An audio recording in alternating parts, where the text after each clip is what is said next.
Why choose a Sleep Number smart bed? Can I make my site softer? Can I make my site firmer? Can we sleep cooler? Sleep Number does that. Cools up to 8 times faster and lets you choose your ideal comfort on either side. Your Sleep Number setting. Enjoy personalized comfort for better sleep night after night. It's our Black Friday sale. Recharge this season with a bundle of cozy, soothing comfort. Now only $17.99 for our C2 mattress and base, plus free premium delivery. Prices higher in Alaska and Hawaii. Check it out at a Sleep Number store or sleepnumber.com today. Hey, Ryan Reynolds here. Wishing you a very happy half-off holiday because right now Mint Mobile is offering you the gift of 50% off unlimited. To be clear, that's half price, not half the service. Like, Mint is still premium unlimited wireless for a great price. So that means a half day, yeah? Give it a try at mintmobile.com/switch.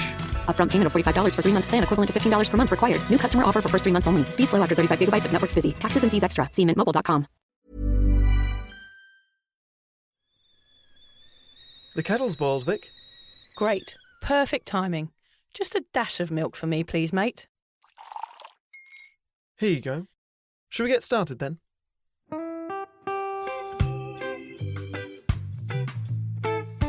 Have you ever woken up on a Sunday morning and said, I'm never drinking again, and then found yourself waving $50 at a barman by happy hour? Are you wondering why everyone else can stop at 1 while you head to a dodgy after-party with a weird bloke called Disco Dave? If so, it might be time to take a deeper look at your relationship with your reliable social crutch, alcohol. On each episode, we'll investigate our own dysfunctional dealings with booze and find out if it's possible to stop this deeply ingrained habit before things get too messy. Yep, we're going to open up a shame shed of humiliating drinking stories to help you understand why waking up from a booze coma each weekend with a kebab sticking out of your top pocket might actually be negatively impacting your health. Hamish and I are here to delve into what it's like being sober, an unwanted warts and all look into why giving up those cheeky pints or putting down those mummy wines will make you feel happier, help your anxiety and mental health, and turn you into the most sparkly, authentic version of you. Won't that mean I become boring though, Vic? Well, Hamish, we'll just have to wait and see. I'm Victoria Vanstone. I'm Hamish Adams-Cairns. And this is Sober Awkward.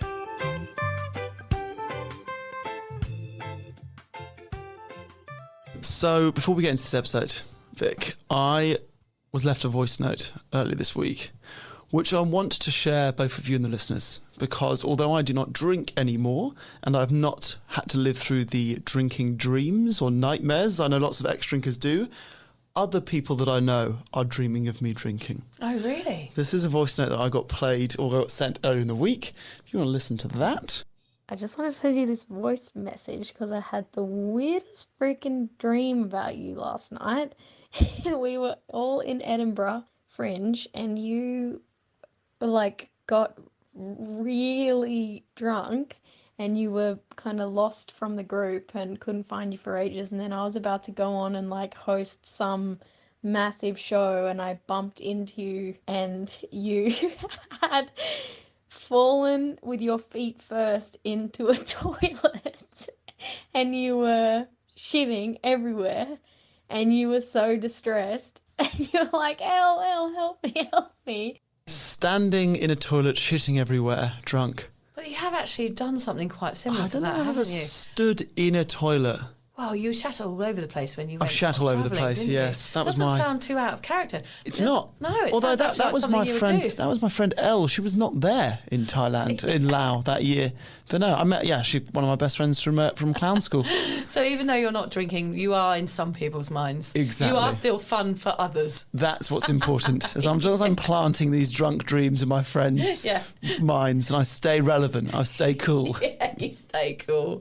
That's sad, Hame. So, Vic, what I want to get out of you in this episode is I want you to share, and this is quite personal, oh God, the smallest and biggest lie you have ever told in your life.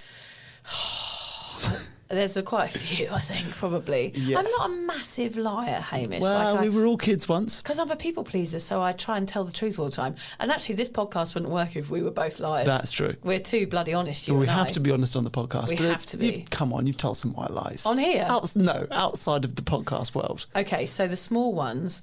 I once told a boy that I was a racing car driver. Nice. That I was going out with. I had to keep up the lie for quite a long time. And I actually How old were you?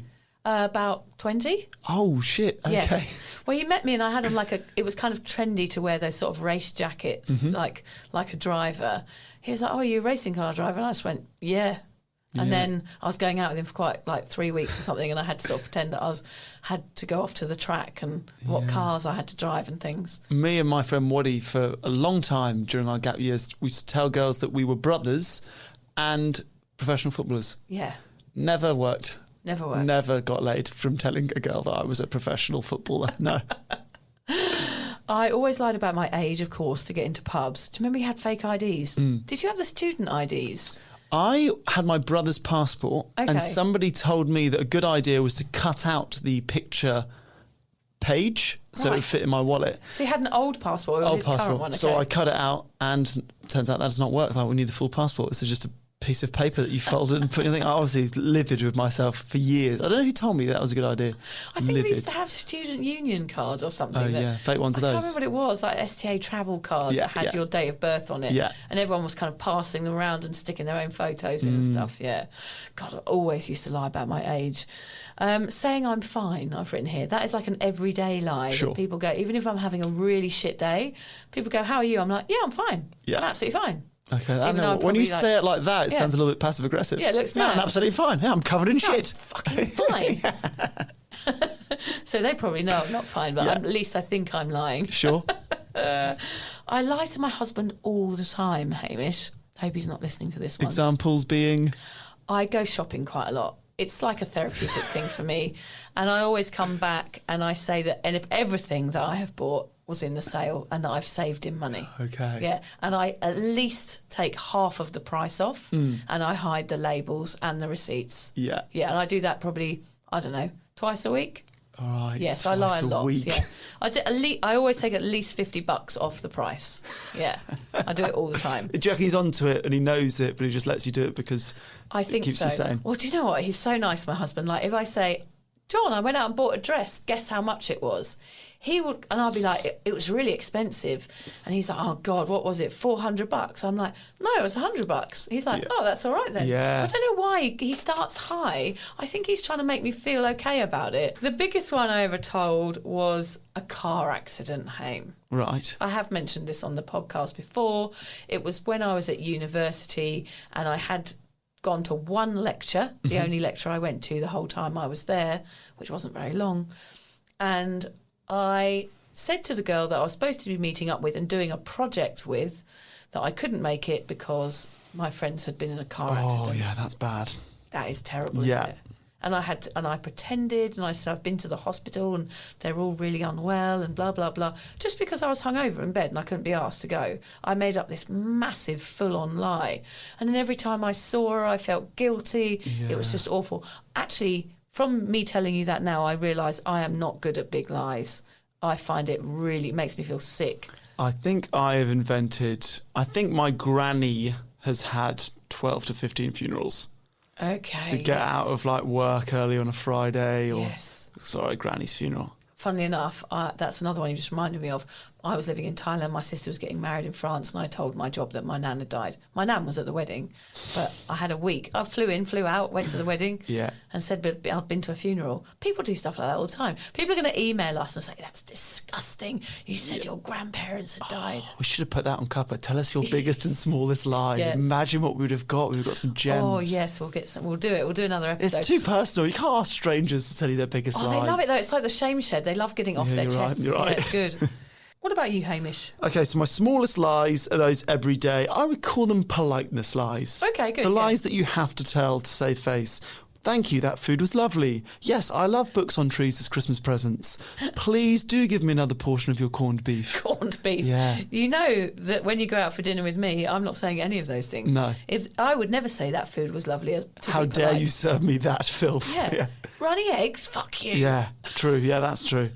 Yeah, but corned beef is not for me. Oh, corned beef is rough. From a tin. I know lots of people up here who love it. Who love tinned corned beef? I don't know if it's tinned or not. I don't cook it. Is it clearly. an Australian thing? I think so. Yeah, I Liz ate loves it it. during the Liz war. loves it. That's why. Right. I'm like, we're not this desperate anymore. We're not in the trenches. No. No. Anyway, yeah, so that's not my thing. But those are politeness lies, you know. That's a great Christmas present. Another pair of Pyjama. I don't wear pyjamas. I get pyjamas every year. Yeah. I don't want them. The biggest lies, well, I've told that.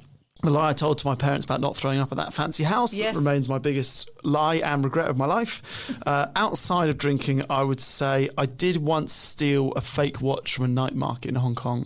Ooh. And I had it in the base of my shoe all night. That's where I hid it. Oh my and God. Everyone knew that I'd nicked it, and I just denied it. I was like, no, it wasn't me. Didn't do You it. nicked it from a stall. Yeah, it was fake, but it was, a night That's market. quite naughty, Hamish. Yeah, it I was would pretty say. naughty. Yeah, I must have been 14, 15. I gave it to my brother when I got back to England, and Yeah. I don't think he ever wore it. So, whatever.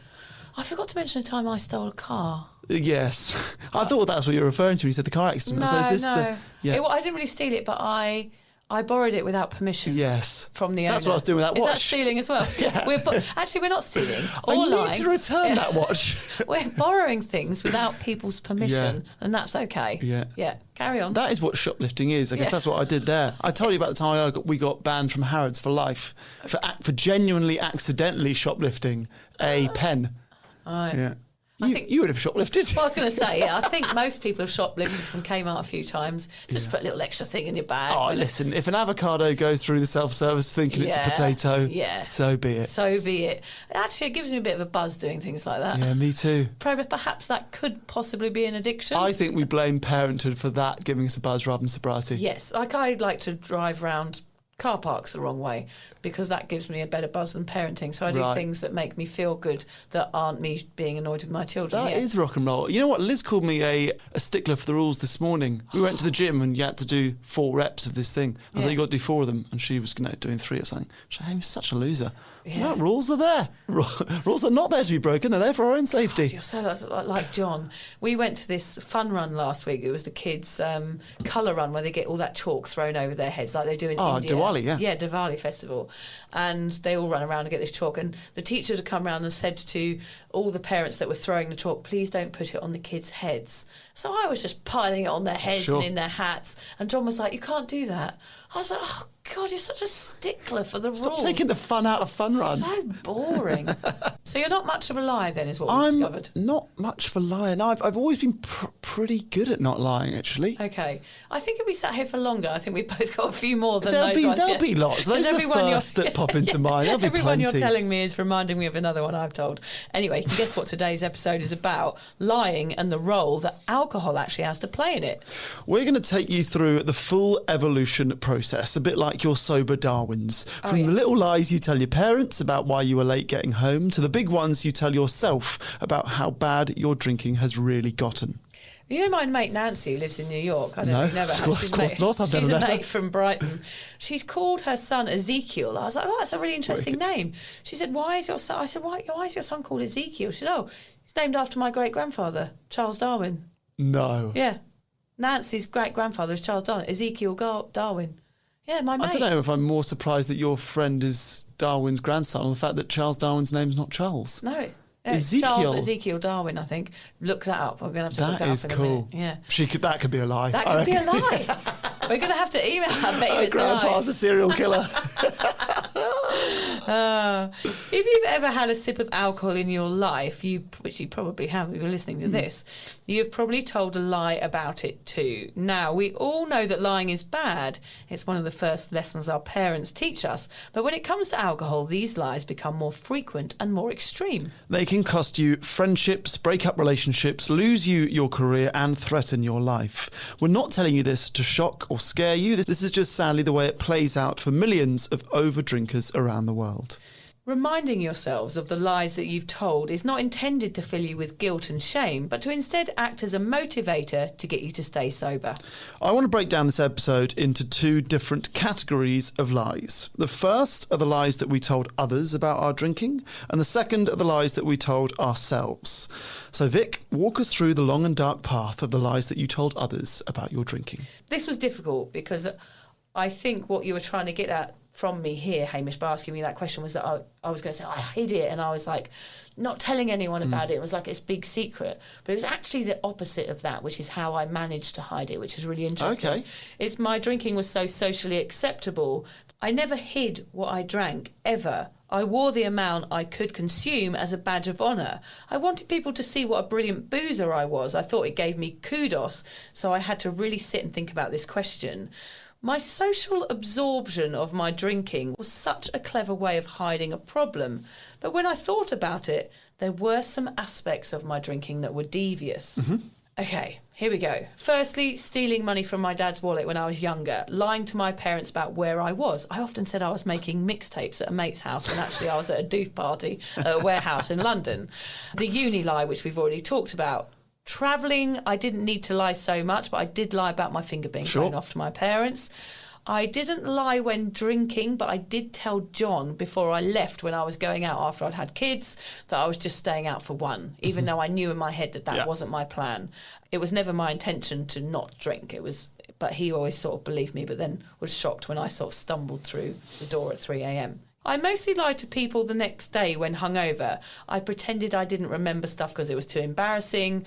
I'd get people asking how I was feeling and I said I was okay, like, oh, not too shabby, when really I was running to the toilets to puke every 2 seconds. I lied about how bad my hangovers were, and I couldn't actually understand how anyone else was functioning. So I thought I had to sort of pretend to be like them, otherwise I would stand out as having a problem. So there is definitely some deviance in there. I did lie to everyone when I got sober as well, funnily enough. It wasn't really a lie, I just didn't mention it, so that's sort of kind of an underhand lie. As you know, I just held a beer bottle pretending to drink it. So that kind of was a big farce. I was more deviant than a lie, I would say. Taking sips from other people's drinks on the way back from the bar, stealing pints, nicking money out of cash points, standard stuff, isn't it? Nicking money out of cash points, standard stuff. Robbing banks, standard stuff. Yeah.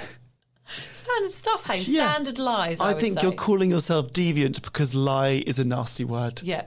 I'm actually going to add another one there. It was a day that I left university and I moved home and I said to my parents, I've left because I didn't like it. Whereas in fact, I'd left because I was taking too many drugs and drinking too much. So there's a good one. And that girl said, oh, you're Vic. Yeah, the you're one the that does mental all the- case. Yeah. You're off your nut all the time. And I was out there. So I lied to my parents, said it just wasn't for me. Whereas in fact, I was completely overdoing it and causing myself to get a really bad reputation and had to leave. Yep. What about you? So I first began lying about hiding my drinking at school. Yep. Typically, the first time I probably got drunk, or definitely the first time I drank at school, we got caught because you're 14 and not good at covering whether or not you had a drink or not. And what the housemaster did, which was genius, is he split all of us up. There must have been like 10 of us that got drunk that night. Split all of us up and then got us to write out the story, the exact minute by minute of what happened. If the stories didn't align, we're busted. So obviously we got busted immediately. So my lie was on paper as well. It's, it's like nightmare. Forever it's on paper. Your statement. Then at home, I guess I would lie about going to a mate's older sibling's house where we could drink. Okay. So all of my friends had older siblings who were at uni or whatever. So you could just say, I'm just going to go see my friend, not mentioning I'm going to a university in London and we can drink and smoke all we want.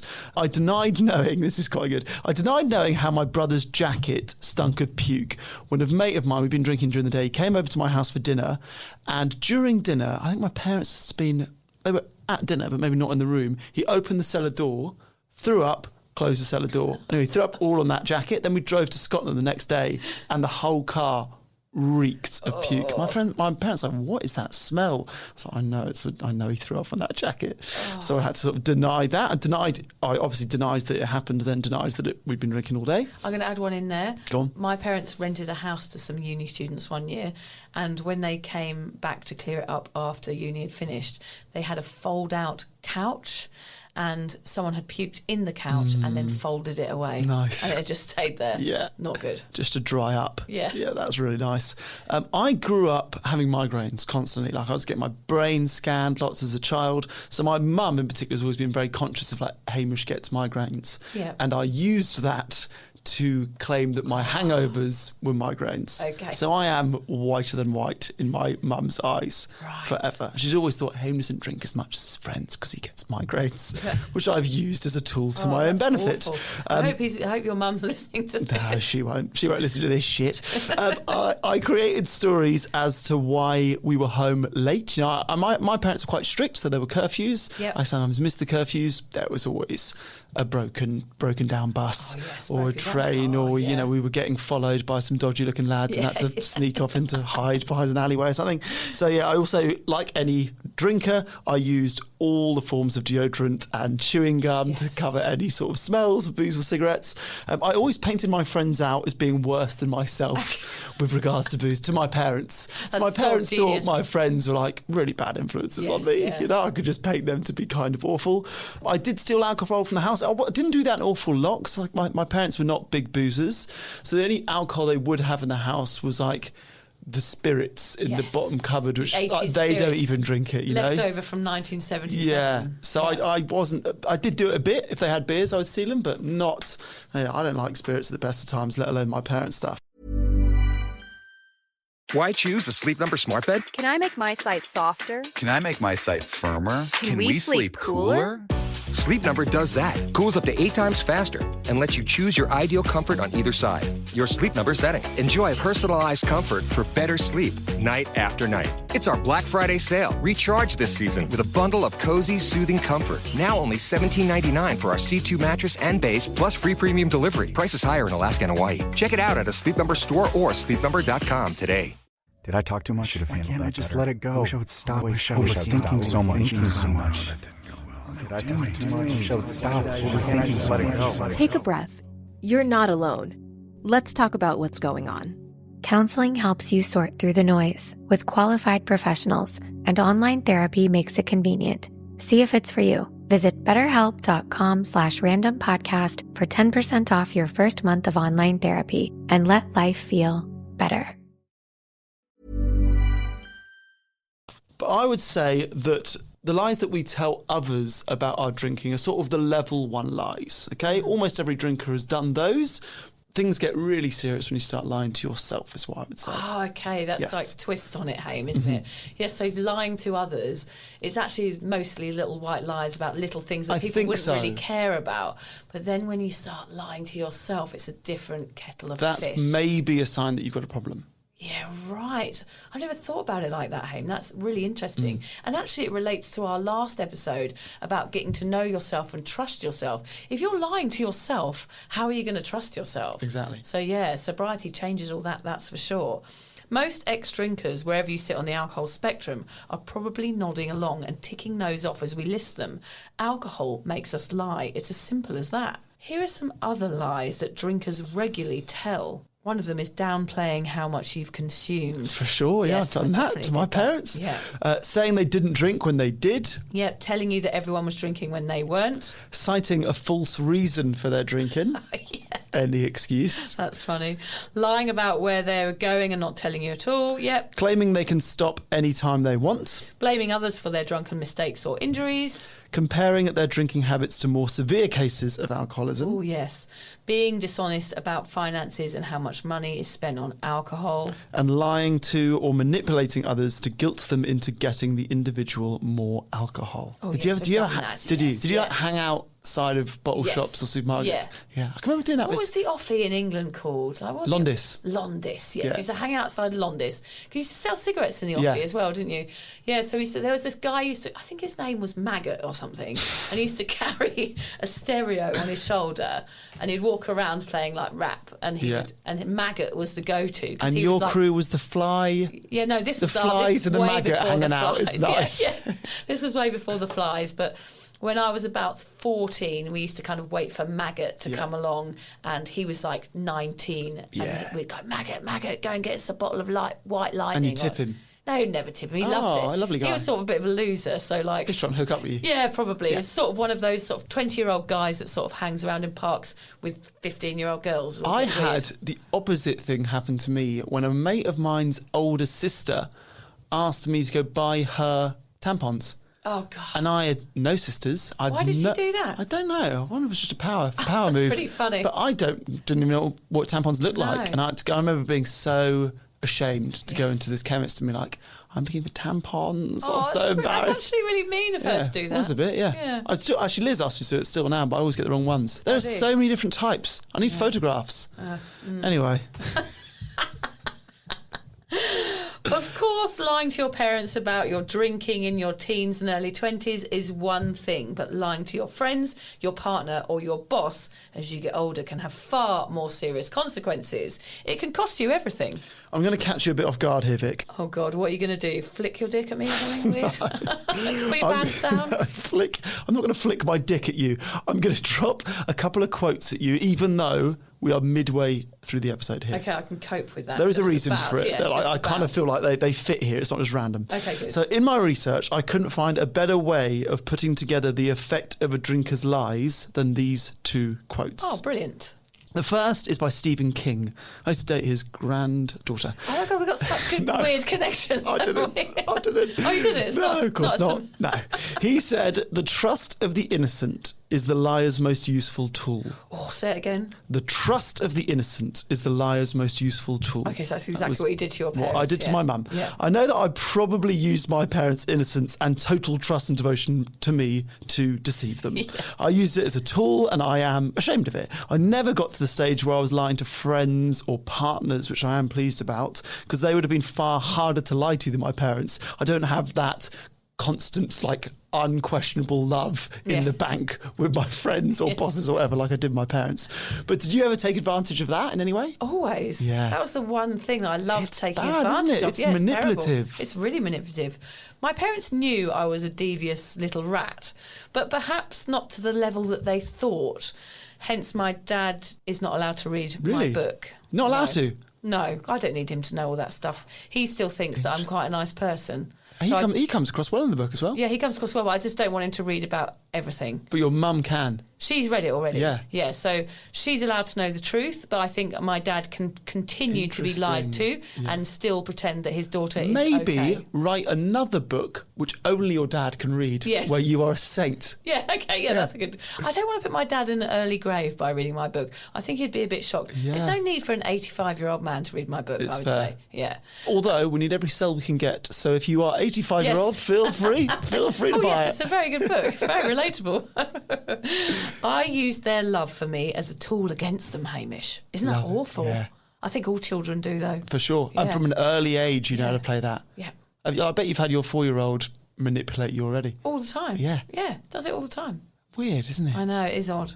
The second quote, which really rung true about this topic, is by Friedrich Nietzsche. I can't believe it, Hamish. I know, we're quoting Nietzsche on the Sober Awkward podcast. I think just from us, even me saying the word Nietzsche, we've elevated ourselves into a highbrow podcast. Yeah. Okay, so he said, I'm not upset that you lied to me. I'm upset that from now on, I can't believe you. So trust is a fickle thing. It can take years to build up and then one little lie to break it. As soon as you tell a lie to someone who trusts you and you get found out, you face an uphill battle. Without the trust of your friends, your relationships, or those you work with, life is going to be a lot tougher. The kids just don't understand that, do they? No. Fred came out yesterday and said, George called me an idiot. He walked onto the deck naked, as he always is. Of course. Said, George called me an idiot. And I know that Fred doesn't come up with that word idiot unless it's said to him. Mm-hmm. And I called George outside and said, did you call your brother an idiot? No, he said. No, I didn't call him an idiot. I said, George, I know that you did, so just tell me. It went on for about an hour. I was saying, and he's like, I swear on my life, I swear on Granny's life that I didn't call him an idiot. I said, right, well, you're not going wakeboarding now unless you tell me the truth. He was like, okay, yeah, I did call him an idiot. It just took this really long process. But he's so adamant that he's not lying. So now I've said, right now, George, I don't believe you about bloody anything. It's really hard. So I was like, I said you've broken my trust. And now you want to go to the skate park, but you're saying that you're going to the skate park, but how am I supposed to believe you? Because now I know you're a liar. Yeah. Oh, it's so hard. I'm going to tell you a story now. I thought that was a story. No, I've got another one. I'm angry with George. I'm angry with him too. I still am. Okay, tell me the story. So it's a cry wolf story about my nan. When my nan was little, her grandmother used to let the kids go and swim in the river. I think it was in the Thames. They lived in Rotherhithe or somewhere in East End of London. And the kids used to go down to the River Thames and have a swim, and they would always run back and tell the parents, someone's drowning as a joke. And the parents would just get really annoyed, so you can't say that until it happens. One day, my great-grandmother was at the market, and a gypsy came over and gave us some heather and said, be careful of the lies. Mm-hmm. The next day, the kids went down to the river, ran back, said someone's drowning, and the parents didn't believe them because they'd lied so often, and my nan's brother died. He drowned. What? Yeah. Shit. Yeah, crazy story. So that's a level of trust that you lose when you lie, isn't it? Did you tell George that yesterday? Yeah, I did. Of course I did. Terrify him. I know. But can you believe it? Like, they didn't trust him. It was crying wolf. The children had lost the trust of the parents, and somebody passed away because of it. Wow. Okay, that's pretty intense. So that story brings us on to the second category of lies, the lies we tell ourselves. Now, these lies are perhaps more specific to those of you that had a drinking problem. Little old wooden boy over here, Hamish, gave up before he reached that stage, so never had to enter the world of lying himself. But I certainly did. And here are some of the lies I told myself. It's like the top 10 again, isn't it? Take us through the charts. Take us through the depressing chart of how Victoria lied to herself for many, many years. Okay, Here we go. So here are some of the lies that I told myself, Hamish. That it wasn't that bad. That it wasn't bad enough to seek help. That I wasn't a real alcoholic. That I was just a silly party girl, no harm done. That anxiety was a normal side effect of drinking. That blowing my finger off was funny, that what I was doing was normal, that sleeping around was just a coming-of-age thing, just a pastime, that I deserved to drink, that the kids were an excuse for wine. I could go on all day, Hamish, with these. I lied to myself all the time. Of all the lies that we tell ourselves about our drinking, I think the most damaging and maybe the most frequent is the idea that my drinking is normal. We're very good at looking around ourselves and saying, well, I'm not as bad as them, I'm not as bad as them, I'm not an alcoholic, they're an alcoholic, and we carry on in the way that we've been doing it. And I think that is so damaging, and it delays anyone taking the step to getting sober more than perhaps anything else. It'd be easy to write down or think about all of these lies that drinking has made you tell and to beat yourself up, to fill yourself with shame and guilt. But that is not what we are about here at the Sober Awkward podcast. We're about going a little deeper and taking a look at why drinkers tend to lie more than us sober twats. It's nice, isn't it? Yeah, I don't mind being considered a sober twat. I think that's a good name for us. It's better than being a boring twat or a sober boring person. A sober twat's got a nice ring to it. Yeah, I'm a twat. I don't mind being called a twat at all. Yeah. I totally agree with it's you. a funny word. Yeah, is it a British word? It's vagina. Oh, yeah, I know what it is, but is it a British thing? Have you seen a vagina before? No.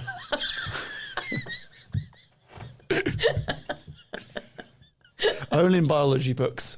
I'm lucky for it. As ever, the root of the problem comes from society. We live in a world that stigmatises alcohol abuse and addiction. People who struggle with alcoholism lie to cover up their disease or to avoid judgment, amongst other reasons. Lying is a defence mechanism that maintains the disease of addiction and ultimately acts as a roadblock to recovery. That is so true. Remember that if your loved one is lying to you about their alcohol use, before you shout and scream and kick off at them, remember that this is a common sign of addiction and substance use disorders. Yeah, drinkers often lie to others about their consumption to protect them. They don't want them to worry, I guess. They don't want them to know how bad things have gotten and want to get through it all alone. In short, they don't want to be a burden, I think. As hard as it may sound to do, try and not let these lies frustrate you. If possible, reach out with support and understanding to see whether there is a way you can help them through their alcohol use disorder. I'm just want to have a quick pause here to think about people who are a bit further down the line from you and I, like a really extreme daily drinker who's kind of drinking a shot of whiskey in the morning. Like, imagine you would feel pretty shit about yourself. Yeah. This circle of negativity is going to be really, really clear, isn't it? You're drinking away the pain. You feel like shit every day. You're lying to everybody because you're embarrassed about your consumption. You hate the way that you act, you hate what alcohol's doing to you, you've got an addiction, all of it on top, with lies on top of that, is going to be so detrimental for your mental health, isn't it? Which is why it's so important to not lie and start telling the truth about what is really going on with you. It might be to your partner, which you've probably been lying to, so you might feel like they not believe you anyway, but it's worth a try. Like if you were in that really dire situation, lying about what's going on is just going to take you deeper and deeper into that hole, I think. I wonder if there's I've said level 1 is you lie to others, level 2 is you lie to yourself. I wonder if there's a level 3 where you're so full of this shame and this guilt and fed up with the lies that you just lock yourself away. Yeah. Don't interact with anyone and you just drink. Yeah. Because you can't face it anymore. Yeah, you can't face the reality of life, what's going on around you. And I guess that's probably causes a lot of suicide, is that people get so far down in their lies and with their addiction and with their shame and with the stigma of what is going on in their lives that they cannot handle it anymore. So as always on this podcast, our message has to be, wherever you sit on that vast spectrum and whether you've been lying or whatever, is to talk to someone, whether it's your mate or your mum or your friend or whoever it is, even your GP or a therapist. Just talk to someone and tell them the truth, because that is going to be your key to your sober door. So if you're the one doing the lying rather than being lied to, you might think you're getting away with it and things will eventually work themselves out. Sadly, that is incredibly unlikely. The lies will probably grow. They'll become more significant and more regular, and that can cost you everything. As ever, we encourage you to think of the consequences. Most people don't give up alcohol because they are worried about what they will miss out on if they go sober. I want you to instead think about what you'll miss out on if you carry on drinking. Ask yourself the following questions. Is alcohol worth breaking up my family and my relationship with my kids? Is it worth giving up the career you've always worked so hard for? Do I want to sacrifice my health for it? Do I value it more than my life? It's funny, it does come down to choice at the end of the day. I was talking to someone about this the other day, Hamish, where they were like, oh, how do you do it? I don't know how you give up drinking. It seems so hard. And you feel like there's all these other forces around you that are making you drink, like culture, environment, society, and all of these things. But it's the same with lying. It comes down to a personal choice at the end, and you have to choose to speak up and you have to choose to act. And eventually it will always start with you. And it's the same with anything to do with sobriety. It has to always start with you making a better choice and sitting with that choice for a moment. Because we're always automatically going to reach for a drink and we're always automatically going to lie because that's what we're used to doing. And it's about sitting back from in those moments and going, actually, I have a choice here and I can sit with this feeling for a moment, sit with the feeling, sit with the thought about lying and change my action. And that is a possibility for everyone, no matter where you sit on this spectrum. You can actually choose not to do it. It's no over-exaggeration to say that these little lies will begin to eat you up from the inside. They will begin to cost you the things that you love and value, and eventually they will cost you your life. We can't sit here and tell you that all drinkers are liars and all sober people are saints, but there is no doubt that since giving up booze, both of us have also given up the majority of our lying. Yes, the majority. Not all of it. Not all of it, no. I might be lying to you right now. Yeah. Yeah. You're a drinker. Yeah, this is all a load of old shit. Old rubbish. Yeah, I go home, have a few bevies. I don't, just so you know. The beauty of this topic is that the earlier you give up, the easier this will be. Give up before you've spun a web of lies that is too tricky to climb out of. Give up whilst the lies you have told were only to your parents, not to your boss, your kids, or your partner. Yep, or yourself. Stop before you start lying to yourself. You might surprise yourself by how quickly you can rebuild your life and the trust of others once you get sober. I think that is a situation of a lot of people I meet who have lied to their family for so long that the family has lost their trust in them. So they keep on drinking because they don't think that they can draw that back. But what are the options there, Haim? You either carry on drinking, carry on lying, and carry on allowing people to distrust you, or you make the choices to change. Given the fact we've already dropped a few mid-episode quotes on you, we thought it would make a nice change to end with a lovely review we got during the week from, she lists a few names, this reviewer. Right. Jessica Rabbit /Joanna /Pink Cloud Sober /Joe. Okay, she's got a few good names. It might be in lots of different people who have come together for one quote. I don't really exactly know, but do you want to read it, shall I? No, you read it. So they write, all four of them. The original and the best. That's the title. Oh, okay, I am 4 months and 4 days sober today, and I couldn't have done it without Vic, Lucy and Hamish. You were my very first podcast, guys, when I stopped drinking, and I'm not kidding when I say that I was wetting myself laughing. So funny and so real, and most importantly, totally relatable. I'm in my 40s and I've been a pisshead since my teens. Cuppa community is also fab and so warm and welcoming. Love you guys. Keep doing what you're doing. She's probably lying. Too many kind words about us. You can't take the compliment. This is the issue. She probably hates us. Probably made it up. Yeah. No, but that was an absolute beautiful one to receive. So yeah, thank you, Jessica Rabbit, Joanna, Pink Cloud Sober, and Joe. Yeah, thank you, Joe. That is so lovely getting those. Yeah, I hope you're not lying sending us those. No. Oh, I'm going to send Vic and Hamish a big lie and tell them how brilliant they are. But if there is one lie you're going to tell, if you could make it a very public one on our review page about how much you love the podcast, that's fine by us. Or even better, you could probably donate to our Patreon. Is that a lie? Yes. Yeah. When you tell your husband or wife or partner that you spend all of your money on dresses or clothes and instead spend it on Patreon, that's a lie we condone. Yes. And we will pretend that we spend the money on good things where we actually spend it on drugs. Yeah. I was going to say chocolate. You've got drugs there. Don't worry, we're just joking. Don't email us and say, I don't think it's a good idea to mention drugs on a sobriety podcast, because we get those every day. We do. We know what we say is controversial. We can't control it sometimes. No, we're not Trump. We're a level of controversy that we can handle. Yeah, you're allowed to say stupid shit on podcasts. No one cares. Yeah. But don't take drugs. Just to add at the end there, do not take drugs or drink. It is bad for your health. Thanks for listening. Thanks for listening, everybody. If you're questioning your relationship with booze, you're struggling to moderate, or your hangovers are causing anxiety, it might be time to reach out for some support. Yeah, just talk to a mate about how you're feeling, contact a local doctor, find an AA or sobriety group. Vic's got one. Yeah, just head to www.cuppa.community. Remember, if you're questioning yourself, it might be time to seek support. Even though this journey can be awkward, it is definitely worth it. And if you've enjoyed the Sober Awkward podcast, don't forget to review it, rate it, and share it with your mates. Do they have to share it with their mates? Yeah, of course they do. I'm not doing this for nothing, Hamish. Bloody hell. How do they share it? I don't know, just write it on the document.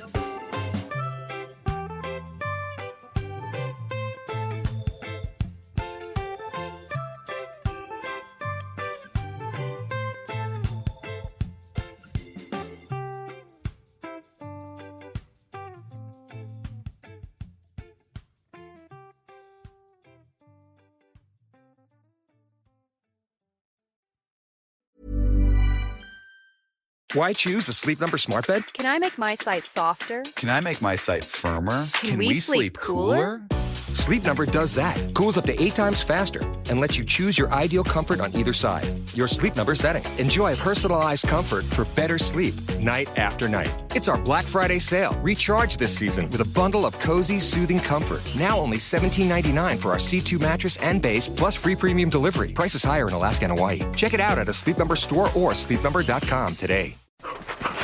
We all love our pets, but we love to travel too. And sadly, they can't always come along for the ride. Don't stress. Trusted House Sitters connects you with verified sitters who will stay in your home and care for your pets, all in exchange for a place to stay on their travels. So, while you're off exploring, your pets get to stay safe and happy at home, right where they belong. Find a loving in-home pet sitter today at TrustedHouseSitters.com. If you're a maintenance supervisor at a manufacturing facility and your machinery isn't working right, Grainger knows you need to understand what's wrong as soon as possible. So when a conveyor motor falters, Grainger offers diagnostic tools like calibration kits and multimeters to help you identify and fix the problem. With Grainger, you can be confident you have everything you need to keep your facility running smoothly. Call 1-800-GRAINGER, click Grainger.com, or just stop by. Grainger, for the ones who get it done.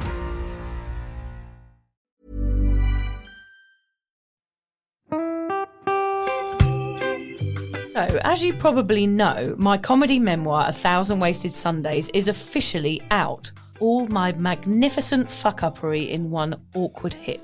If you'd like to get your hands on a copy, it's now available from all good bookstores. We always say all good bookstores, don't we? Yeah. Are there bad bookstores? No, it's probably ones with moody sellers. Oh, yeah, really depressed librarian folk. Yes, Okay, yeah. So there are probably some, but we're only storing it in the good ones. It's only made it into the goodies. You can also get it from all good online retailers. The print version and ebook are out now, and the audiobook will be available in March. I've been writing my memoir for 5 years. It will make you laugh, cry and cringe, and hopefully inspire a few people to reconsider their relationship with booze. If you love the podcast, then I think you'll love the book, even if I do say so myself. Hamish has read it. What did you think? I feel like I know a little bit too much about you now, to be honest, Vic. Look, I really loved it. It was hilarious and surprisingly moving, but I feel like I've seen you naked in a literary sense. Yeah. Does that make sense? Yeah, that's worrying. Yeah. From an emotional point of view, seriously, it wobbled my teeny weeny wooden heart, Vic. Okay. My teeny little wooden heart. Well, his wooden heart is broken. Anyway, so if you do manage to get your filthy mitts on a copy, please do me a favour and head to goodreads.com and give me a review. Doing that will help me get it out there to those that need a bit of sober support. So there you have it. My story, unwanted warts and all. Come and get awkward with me. Not to be too demanding or anything, but seriously, go and buy it now. Yeah, go and buy it. Go and buy it right now. Yeah, don't just tell your friends, buy it, and then buy your friends one or two. Yeah, don't give them a copy, buy it. Yeah. And you know what? Don't be careful where you store it. If you lose it, you can always buy another 5. Buy another one. Yeah.